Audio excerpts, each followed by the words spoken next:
Good morning. Today I'm going to draw the Statue of Liberty a couple of different ways to describe and to show, I hope, the details that we can achieve in 3 different sizes of drawings using a couple of different pens, which will also imitate how the image may work, whether it's engraved or letterpressed or perhaps embroidered on a hat.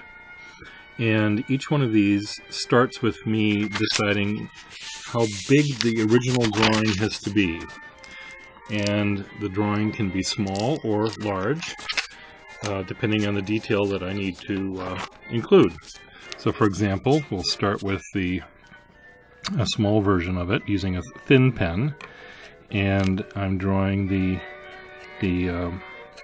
gown that she's wearing here. And the small scale of the drawing requires really that I can't be too detailed in the image. So this may work perfectly fine for a small icon at the top of an invitation, and excuse me. And because it's such a recognizable image, we don't really need to include lots and lots of details. I mean, you know that this is a Statue of Liberty without me even going any further because of the very just recognizable silhouette that she presents us. Now I'm going to sort of stop working on this one right now, and I'm going to move on to the next one. Now let's imagine, this could be an inch or 2 tall on top of an invitation or a piece of stationery or something. But if this were going to be embroidered on a hat, the line work would have to be much cruder. So I'm using a thicker pen here to draw the same thing, and dramatic music here in the background. So a much more abbreviated style is required if this is going to be again embroidered on a piece of clothing.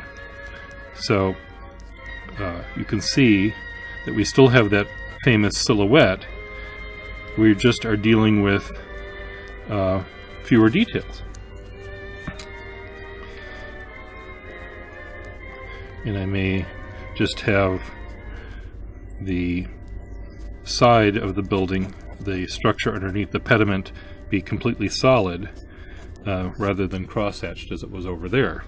But both of these ways are perfectly good ways of illustrating the famous statue. We can also draw it much more detailed. The drawing has to be larger, of course, in order for me to get the cross-hatching and the details. I have to have room to do that. Now, when the large drawing is reduced to a small size, unfortunately you may end up losing a lot of the detail that you see on this drawing. And so it's important really to understand how the drawing is eventually going to be used, what the size is going to be, how it's going to be manufactured, whether it's going to be engraved, whether it's going to be letterpressed, flat printed, etc.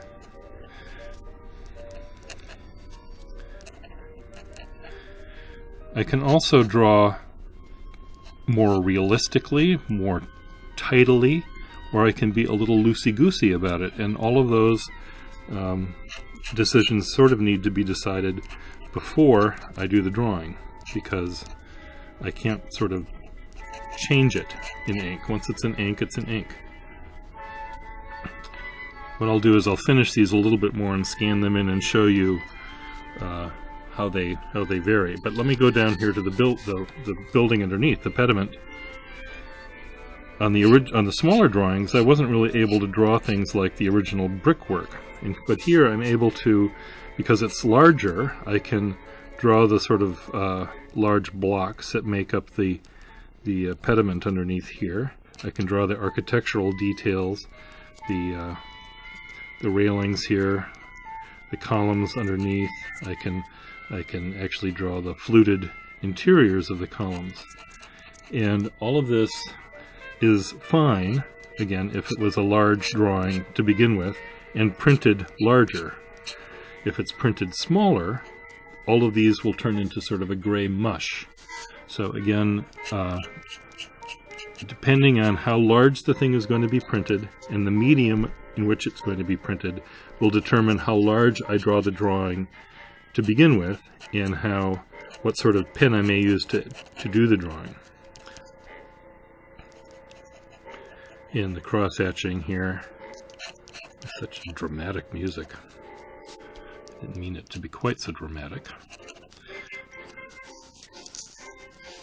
Finally, we could even draw a much larger version of it. I'll just draw the face here if I can. Try to. The hair. Here you would see maybe the individual windows on the crown. You'd see the spikes on her rays of light coming out. Shadows on the eyes. The folds in the garment, etc. Much more space available for me to do the drawing. I can be much more detailed in the drawing. Again, reducing this to 1 inch tall would turn into mush. If it was going to be small, we need to do the drawing has to look more like this.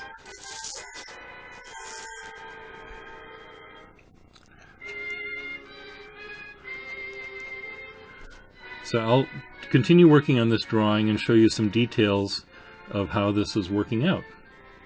Okay, talk to you in a bit.